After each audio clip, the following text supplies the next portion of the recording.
thank you for all that you've given me. You are generous and good forever. Help me share the love you're showing me. I want everyone to know you better. Ooh, I don't wanna miss out on the good right now. Ooh, and everything I see, you're good, so good to me. I have decided I will depend on you no matter what. That's what I choose. I have decided I will depend on you no matter what. That's what I choose. That's what I choose. I am content in you. That's what I choose. I am content in you.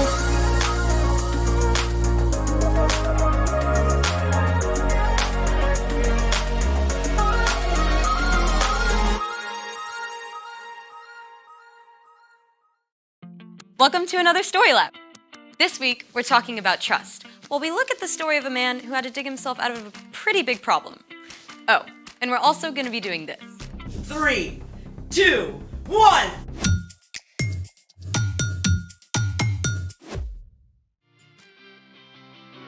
Hey, I'm Skylar. And I'm Sebastian. We're talking about trust, which is putting your confidence in someone you can depend on. Sebastian, do you trust me? Yeah, sure. Why are you asking? I read this thing online that you can fill up a plastic bag with water, stab through it with a sharp pencil, and ta-da! Nothing happens. The bag is leak-proof. Very cool. I mean, assuming you can trust the internet. Kids, you cannot always trust the internet. Great. So do you trust me to try out this amazing experiment? Yep, do your thing. Do you trust me to try it out over your head? No, that's different. Trust, my friend. This better work. Let's make it. Top secure? Top secure. Pencil? Pencil? Who even uses pencils? Pencil? Sharpen? I got an idea. Oh, Sharpened. Take a seat. I feel like my life is flashing right before my eyes. Don't be dramatic. Drum roll, please. 3, 2, 1. You can open your eyes. Oh, wow. That worked. Let's see it. Nothing but graphite. This amazing miracle of nature brought to you by plastic polymers. Plastic polymers are molecules like a chain of beads. They're so flexible that when you stab through, they just push back toward the pencil and form a temporary seal. So there you have it. The polymers are trustworthy, and so am I.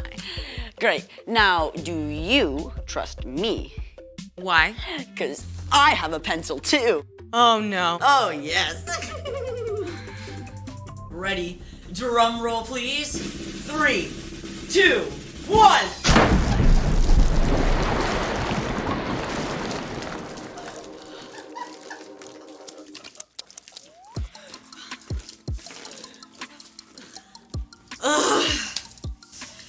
It's time for... The story before the story. Today, we're in the very first book of the Old Testament, Genesis. God made our amazing world, but sin entered the world. People turned away from God and went their own way. But then, God picked one man, a guy named Abraham.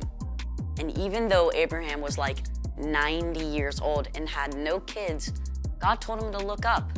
And God promised he would have more kids than stars in the sky.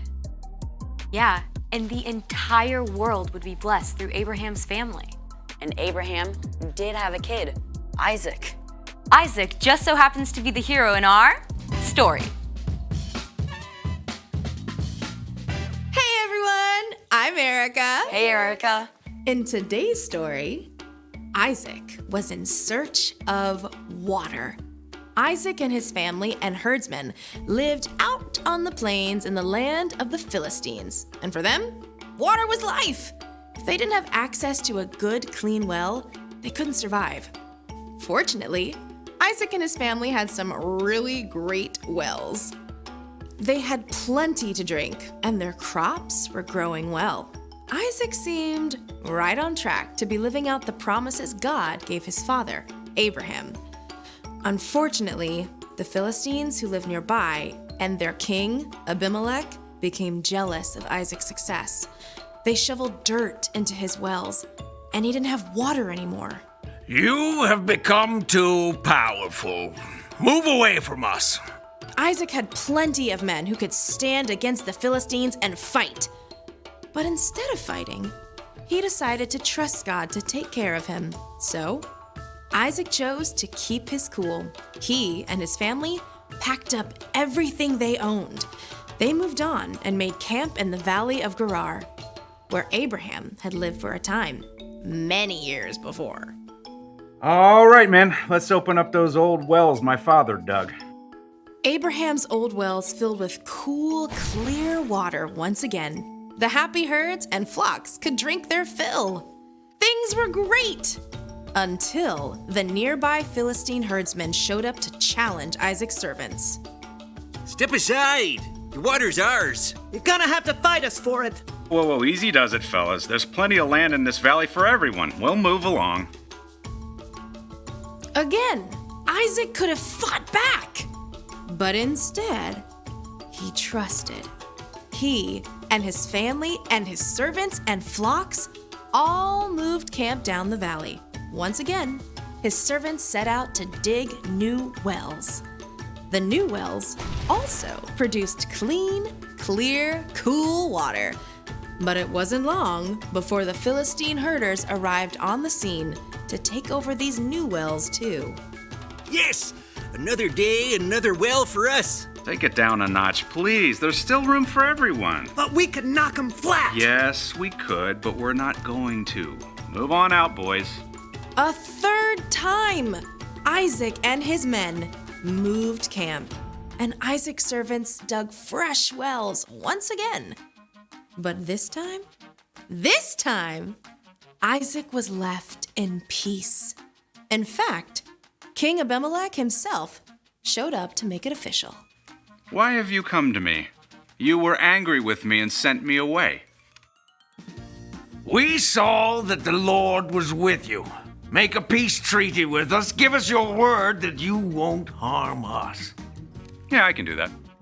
Isaac prepared a feast for the Philistines, and early the next morning, the men made an agreement to keep peace with each other.